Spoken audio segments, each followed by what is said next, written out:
A very warm welcome to all the students, those who have opted biology as their subject.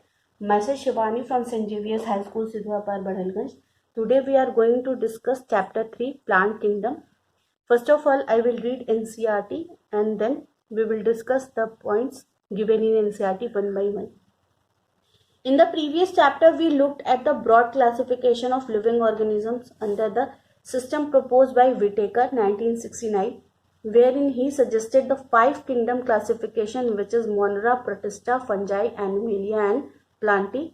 In this chapter, we will deal in detail with further classification within kingdom Plantae, popularly known as plant kingdom.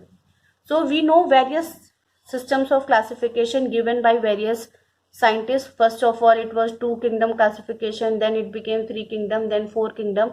Then the final, which we are now studying, is 5 kingdom of classification proposed by Whittaker in 1969, in which he included 5 kingdoms, that is Monera, Protista, Fungi, Plantae and Animalia. So in this chapter, we will particularly focus on the divisions of kingdom Plantae, also known as plant kingdom. We must stress here that our understanding of the plant kingdom has changed over time. Fungi and members of the Monera and Protista having cell walls have now been excluded from the Plantae, though earlier classification put them in the same kingdom. तो जब 2 kingdom of classification था, तो वहाँ पे हर चीज plant और animals में divided थी. तो जिनके पास भी सेल वॉल होता था, चाहे वो फंजाई के मेंबर हो, चाहे मोनरा के हो, चाहे प्रोटिस्टा के हो, जिनके पास भी सेल वॉल है, सबको प्लांटी में डाल दिया जाता था. लेकिन अब हम लोग क्या करते हैं, अब हम लोग सिर्फ सेल वॉल और 1-2 फीचर्स के ऊपर नहीं, हम लोग पूरा डिटेल स्टडी करके और हर ऑर्गेनिज्म को उसके कैरेक्टर्स के हिसाब से उसका जो किंगडम है उसको असाइन कर दिया गया है. तो पहले की तरह अब हम लोग वो चीजें नहीं पढ़ते हैं. Cyanobacteria that is also referred to as blue green, not algae anymore. तो जैसे साइनोबैक्टीरिया को जो हम लोग ब्लू ग्रीन एल्गी कहते थे पहले, अब वो एल्गी नहीं रह गया, क्योंकि वो सिर्फ एल्गी नहीं है, वहां पे एल्गी प्लस फंजाई का एसोसिएशन, एक सिम्बायोटिक एसोसिएशन है, तो हम लोग एज सच उसको सिर्फ एल्गी नहीं कह सकते हैं. In this chapter, we will describe Plantae under algae, bryophytes, pteridophytes, gymnosperms and angiosperms. ठीक है, तो हम लोग किंगडम प्लांट का 5 सिस्टम पढ़ेंगे. 5 डिवीजन है, जो कि है algae, bryophytes, pteridophytes, gymnosperm and angiosperms. Let us also look at the classification within angiosperms to understand some of the concerns that influence the classification system. The earlier system of classification used only gross superficial morphological characters such as habit, color, number and shape of leaves, etc. They were based mainly on vegetative characters or on the endoecian structure, especially given by Linnaeus. तो जो हमारे Carolus Linnaeus थे, जिन्होंने सबसे पहले 2 kingdom of classification को propose किया था, जहाँ पे उन्होंने 2 किंगडम बनाया, एक किंगडम प्लांटी, एक किंगडम एनिमेलिया. तो सारे जितने भी सेल वॉल्स थे और ऐसे, उन्होंने क्या किया, उन्होंने सिर्फ मॉर्फोलॉजी को यूज किया. उन्होंने इंटरनल स्ट्रक्चर के ऊपर डिपेंडेंसी नहीं दिखाई, उन्होंने अदर फीचर्स को इग्नोर करके सिंपली बस जो ऐसे दिख रहा है, जिसमें मतलब प्लांट और जिसमें रूट, लीव्स और स्टेम ऐसे सब दिख रहे हैं, या वो मॉडिफिकेशन क्लियर नहीं है, तो उसको प्लांट में डाल दिया. जो मूव कर सकते हैं या कुछ अलग फीचर है, उनको किंगडम एनिमेलिया में डाल दिया. ठीक है, तो सबसे जो मतलब अनक्लियर टाइप ऑफ जो क्लासिफिकेशन सिस्टम था वो लीनियस का ही था, और उनका जो आर्टिफिशियल सिस्टम ऑफ क्लासिफिकेशन था वो सिर्फ मॉर्फोलॉजिकल कैरेक्टर्स पे देखता, बाहर से उस ऑर्गेनिजम्स की अपीयरेंस कैसी है, ठीक है, या फिर उसके वेजिटेटिव कैरेक्टर्स कैसे हैं, उसके सेक्सुअल कैरेक्टर्स कैसे हैं, जो बाहर से दिखते हैं. ठीक है, और ज्यादा इनका इंपॉर्टेंस किसको मिलता था, या तो वेजिटेटिव स्ट्रक्चर्स को देते थे या सेक्सुअल को. ठीक है, तो इनका जो सिस्टम ऑफ क्लासिफिकेशन था वो सबसे, अगर देखा जाए तो सबसे इनअप्रोप्रिएट था. नेक्स्ट जो क्लासिफिकेशन का सिस्टम आया, natural system of classification given by George Bentham and Joseph Dalton Hooker, जिसे कि हम बेंथम एंड हुकर भी कहते हैं. इन दोनों से साइंटिस्ट ने नेचुरल सिस्टम ऑफ क्लासिफिकेशन दिया. इनके जो क्लासिफिकेशन का जो तरीका था, ये नेचुरल एफिनिटीज के ऊपर बेस्ड था, यानी ऑर्गेनिज्म की नेचुरल एफिनिटी, एफिनिटी मतलब क्या होता है, लगाव या फिर सिमिलैरिटी, अगर जो हम लोग कुछ कह सके। Both internal and external features were considered. तो ये ऐसा नहीं था कि ये एक्सटर्नली ही बस किसी ऑर्गेन बार बार से ये ऐसे ऐसे दिख रहे हैं, ये सेम है, इसको एक किंगडम में डाल दो। ये सेल के इंटरनल स्ट्रक्चर पे, एम्ब्रियोलॉजी पे, अदर चीजों पे भी इन्होंने ध्यान दिया। जो थर्ड सिस्टम ऑफ क्लासिफिकेशन वो है phylogenetic. Phylogenetic system of classification क्या है, based on evolutionary relationship between the various organism. जैसे कि हम लोग क्या कहते हैं कि हमारे जो पूर्वज हैं वो बंदर हैं, तो बंदर के साथ हमारी ये इवोल्यूशनरी रिलेशनशिप कैसे आया, हम लोग देखा कि हम लोग पहले मंकी थे, मंकी से थोड़ा डेवलप होते होते आज ह्यूमन बीइंग में कन्वर्ट हो गए, तो ये इवोल्यूशनरी रिलेशनशिप है, ठीक है। Organism belonging to same taxa have common ancestor. तो अगर हम लोग देखें तो हम लोग के जो एंसेस्टर होंगे अगर मंकी और ह्यूमंस के, वो कॉमन होंगे, या जो भी ऑर्गेनिज्म के बीच में अगर एक टेक्सा में कोई एक दो ऑर्गेनिज्म है तो उनका जो एंसेस्टर होगा वो कॉमन होगा। It is important when there is no supporting fossil evidence. तो फाइलोजेनेटिक जो सिस्टम ऑफ क्लासिफिकेशन ये हेल्पफुल है कहाँ पे, जहाँ पे कोई फॉसिल एविडेंस नहीं है, हमें पता नहीं कि उसका फॉसिल कैसा है, हमारे पास कुछ प्रेजेंट ही नहीं है, तो उसके लिए इवोल्यूशनरी रिलेशनशिप जो कि फाइलोजेनेटिक है वो बहुत इंपॉर्टेंट है। Next is taxonomy. तो 3 टाइप्स ऑफ टेक्सोनॉमी है। सबसे पहला है numerical taxonomy. Computer is use for assigning code for each character and then data is process. तो जो भी ऑर्गेनिजम्स के जो कैरेक्टर हैं उनके लिए कोई नंबर दे दिया गया है, कोई कोड असाइन कर दिया गया है और फिर उसको डाटा को प्रोसेस कर दिया गया है। तो एक ही टाइम पे एक ही ऑर्गेनिजम्स के 100 ऑफ कैरेक्टर्स जो है वो हो सकते हैं। Second is cytotaxonomy based on cytological information like number, structure and behaviour of chromosome. Cytotaxonomy क्या होती है, यहाँ पे जो सेल की इंफॉर्मेशन है, साइटोलॉजिकल इंफॉर्मेशन, यानी कि कितने नंबर ऑफ क्रोमोसोम्स प्रेजेंट हैं, उस क्रोमोसोम का स्ट्रक्चर क्या है, उसका बिहेवियर क्या है, ठीक है। थर्ड है कीमोटैक्सोनॉमी, use chemical constituents of the plants. तीसरा क्या है कीमोटैक्सोनॉमी, यहाँ पे प्लांट्स के अंदर जो भी केमिकल्स प्रेजेंट होते हैं उनके बेसिस पे ये टैक्सोनॉमी की जाती है। तो अब हम लोग अपने मेन टॉपिक पे आते हैं। Algae are usually aquatic, either marine और फ्रेश वाटर। तो एल्गी की हैबिटेट क्या है, ज्यादातर ये एक्वेटिक ही होते हैं, अब चाहे ये सी वाटर में पाए जाएं या फ्रेश वाटर में। Few occur in moist terrestrial habitats. तो बहुत कम ही, लेकिन कुछ स्पीशीज ऐसी भी हैं जो टेरेस्ट्रियल यानी कि लैंड पे भी पाई जाती हैं।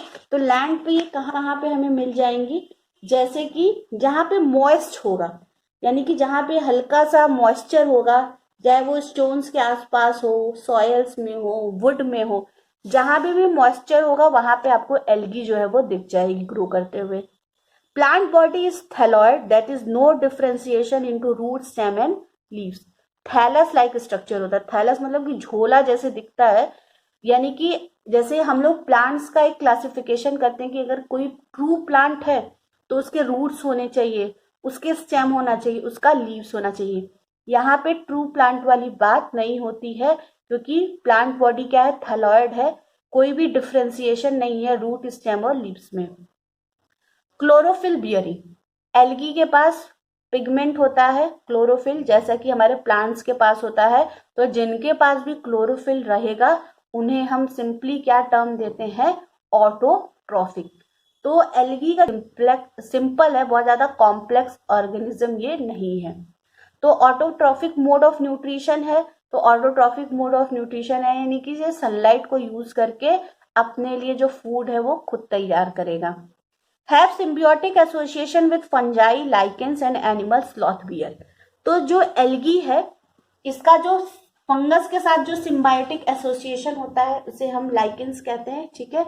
और एक एनिमल है स्लॉथ बियर, उसके बॉडी पर भी जो एल्गी है वो ग्रो करता है, ठीक है। तो एनिमल्स और फंगस दोनों के साथ ये सिम्बायोटिक एसोसिएशन फॉर्म करता है। Vascular tissue that is xylem and phloem are absent, यानी कि जो कि एक्वेटिक है, वाटर कंडक्शन की कोई प्रॉब्लम ही नहीं है कि नीचे से वाटर ऊपर पहुंचाना है, ऊपर से जो भी फूड बन रहा है उसको नीचे बॉडी पार्ट्स में देना है।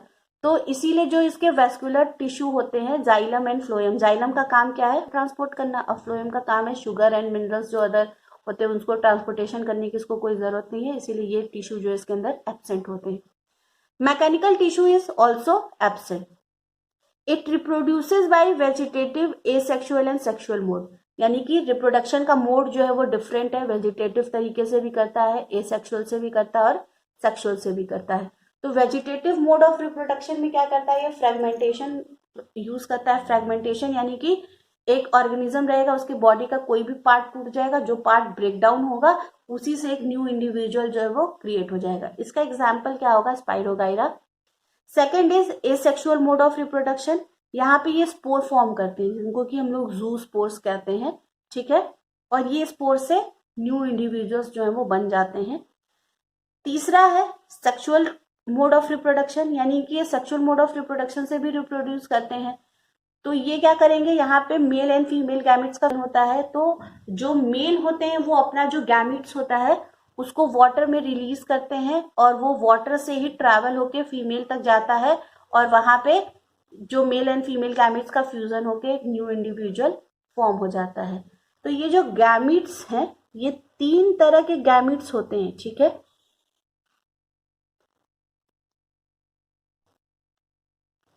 तो 3 तरह के गैमेट्स क्या होंगे, एक आइसोगैमस है, एक ऊगैमस है और एक एनाइसोगैमस है।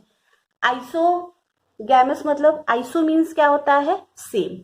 तो यहाँ पे गैमेट्स का जो साइज होता है वो बिल्कुल सिमिलर होता है, यानी मेल एंड फीमेल गैमेट्स के बीच में आप कोई भी इस तरह का जो आपको सेक्सुअल रिप्रोडक्शन दिखेगा वो स्पाइरोगाइरा में होगा। दूसरा है ऊगैमस, यहाँ पे एक गैमेट जो होगा वो मोटाइल होगा पर छोटा होगा, दूसरा जो गैमीट है वो साइज में बड़ा होगा पर नॉन मोटाइल होगा। तो हमें ये पता है कि गैमीट मोटाइल क्या होता है, हमेशा मेल गैमीट्स जो है वो मोटाइल होते हैं पर जो साइज होता है वो छोटा होता है, और फीमेल गैमीट्स जो है वो नॉन मोटाइल होते हैं पर साइज जो है वो बड़ा होता है। नंबर के भी केस में हमेशा जो मेल गैमीट्स रिलीज होते हैं वो ज्यादा होते हैं और फीमेल गैमीट जो है वो बहुत कम नंबर में रिलीज होता है। जैसे अगर ह्यूमंस के केस में देखा जाए तो जो मेल स्पर्म होता है वो मिलियंस के अमाउंट में रिलीज होता है, लेकिन फीमेल्स के अंदर सिर्फ एक एग बनता है, ठीक है। तो ये सारे ही ऑर्गेनिज्म पे होता है, मोस्ट ऑफ द जो सेक्सुअली रिप्रोड्यूसिंग है, कि जो फीमेल गैमेट होगा उसका साइज जो है वो बड़ा, मीट जो है वो उसका साइज छोटा होगा लेकिन वो मोटाइल होगा। तो इस तरह का जो सेक्सुअल रिप्रोडक्शन है ये आपको वॉल्वॉक्स और फ्यूकस में मिल जाएगा। थर्ड है एनाइसोगैमस, यहाँ पे जो गैमीट्स का जो साइज है जिनके बीच में फ्यूजन होता है वो डिसिमिलर साइज के होते हैं, ठीक है।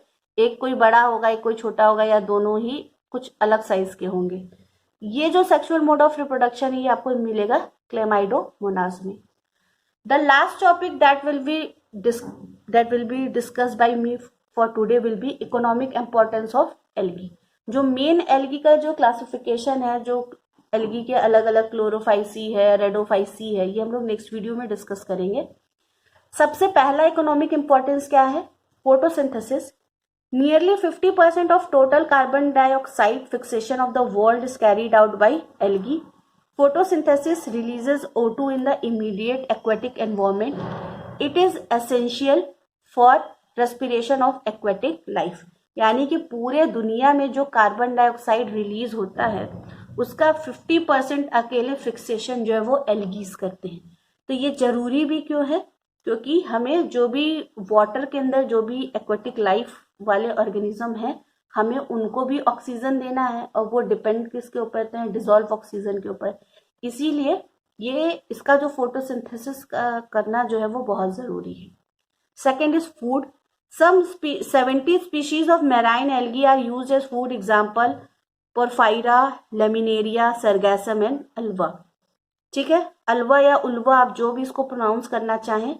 तो मरीन एल्गी की कुछ 70 स्पीशीज जो है, जो अभी मैंने नाम लिया, उसको लोग एज अ फूड भी कंज्यूम करते हैं। प्राइमरी प्रोड्यूसर्स, तो जो भी ऑटोट्रॉफ्स होंगे, ये अंडरस्टूड है, autotrophs are always primary producers, चाहे वो लैंड के केस में प्लांट्स हो, चाहे वाटर के केस में एल्गी हो, हमेशा एल्गी और प्लांट्स जो है वो प्राइमरी प्रोड्यूसर्स रहेंगे। Algae are primary producers of food in large bodies of fresh, brackish and sea water. This form the basis of food cycles of all aquatic animals. तो जो चाहे वो फ्रेश वाटर की algae हो, चाहे brackish मतलब हम लोग को पता है जहाँ पे सी और फ्रेश वाटर जो मिक्सअप होते हैं, या फिर मराइन एनवायरमेंट हो, हर जगह एल्गी क्या है, प्राइमरी प्रोड्यूसर है। और ये जरूरी भी है क्योंकि एक्वेटिक एनिमल्स की जो फूड साइकिल है वो यहीं से स्टार्ट होती है।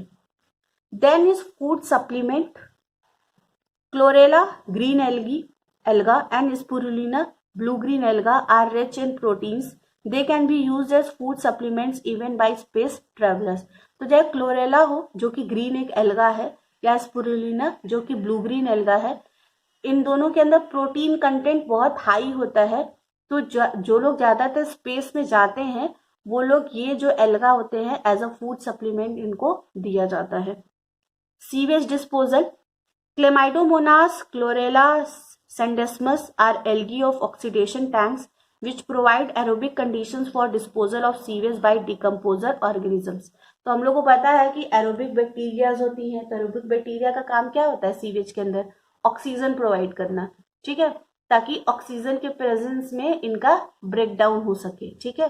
तो एल्गी भी है हमारी जो कि ऑक्सीडेशन टैंक में यूज होती है, ये सारी एल्गी के स्पीशीज, ठीक है, और ये वेस्ट को डिकम्पोज करने में हेल्प करते हैं, जो भी डिकम्पोजर्स होते हैं उनको ये। Last is hydrocolloids. तो हाइड्रोकोलाइड्स क्या होते हैं, ये वाटर होल्डिंग सब्सटेंसेस होते हैं। आप इनको वाटर के अंदर मिक्स कर दो तो ये जेल लाइक सब्सटेंस बना लेते हैं, ठीक है।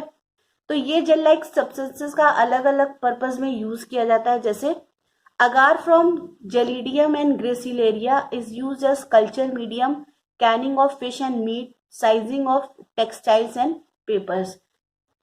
तो अभी जब आप और हायर स्टडीज में जाओगे तो ग्रेजुएशन में कल्चर मीडियम्स बनवाते हैं, या फिर अगर अदर भी आप कोई चीज टिश्यू कल्चर या कोई भी आप कल्चर करोगे, तो कोई भी चीज जब हम लैब में कल्चर करते हैं तो कल्चर करने के लिए हमें मीडियम की जरूरत होती है।